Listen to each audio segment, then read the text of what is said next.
What's up, everybody? This is the Unstuck Podcast, and I'm your host, Drew Cause.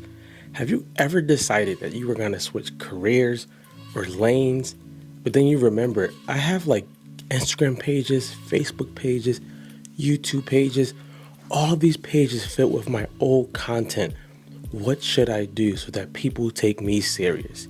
If that's you, today's episode is designed specifically for you. Let's jump in. So I'll start with a story. I switched careers and I switched lanes. I did both.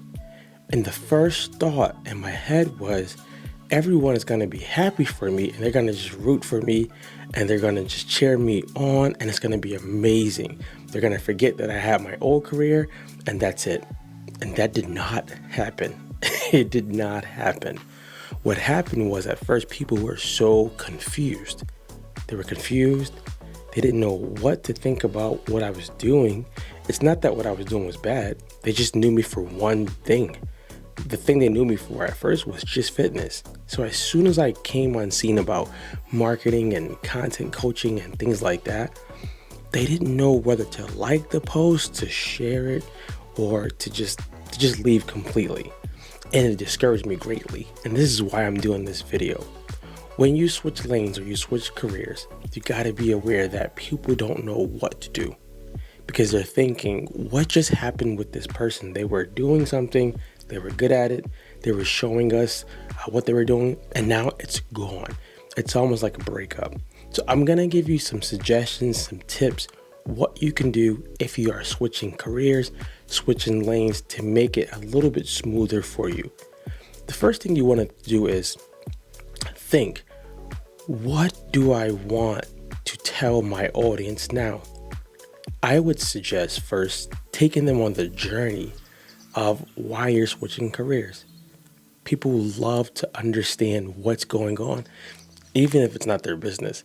People want to understand, why are you going from being a therapist to being a coach? Don't you make more money as a therapist than a coach? Can you be a therapist and a coach at the same time? All of that are the questions that's in their heads. And this is a great way to segue into what you're doing. So when I tell you and I suggest to you to bring people on the journey is when you're switching the career or switching the lane, let your audience know why. And that can be content. You can get on camera, you can do a post, you can tell them, hey, I loved what I did before, but my time is up and I'm segueing to this next thing. So come along for the journey. I'm going to be discussing some things that I'm nervous about. I'm going to discuss some things that I'm excited about. And I'm going to show you guys the behind the scenes. I will always tell anyone who's switching lanes, switching careers, people love the behind the scenes work. I cannot tell you, when I went stronger and went harder into podcasting, people championed it. And it was because I kept giving them behind the scenes action. I was showing them getting the mic. I was showing them me messing up my camera. I was showing them me talking about why I'm doing it and inviting them on the journey.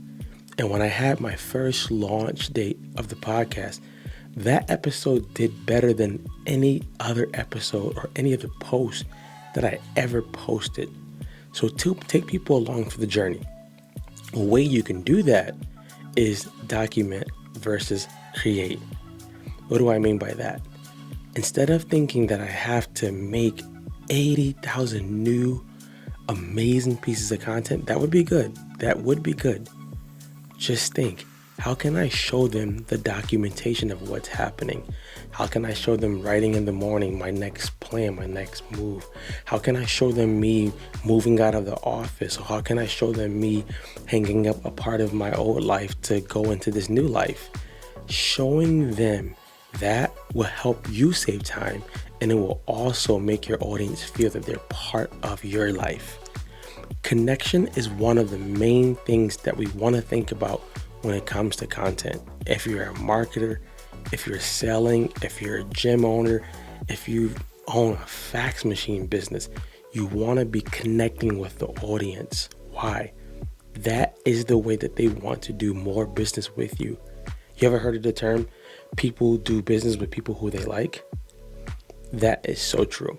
So you want to think, I want to document this journey instead of having to do all the creation, which brings upon the next problem. Drew, should I create a brand new Facebook page? Should I create a brand new YouTube page? And my answer is, it depends. It depends on what you want.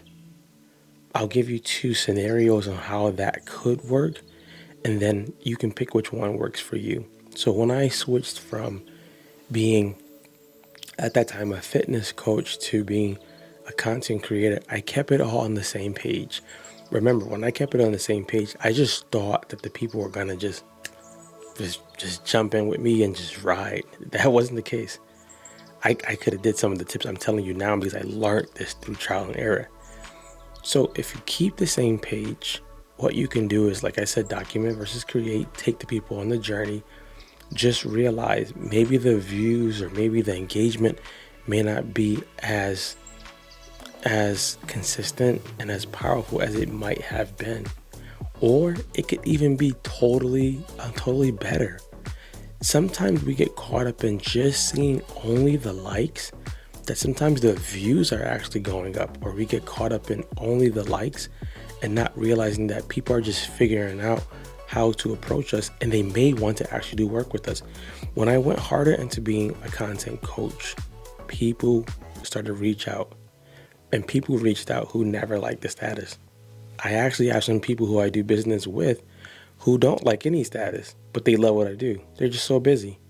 So if you're going to keep the same pace, just take into account that the engagement may not be as strong in the beginning.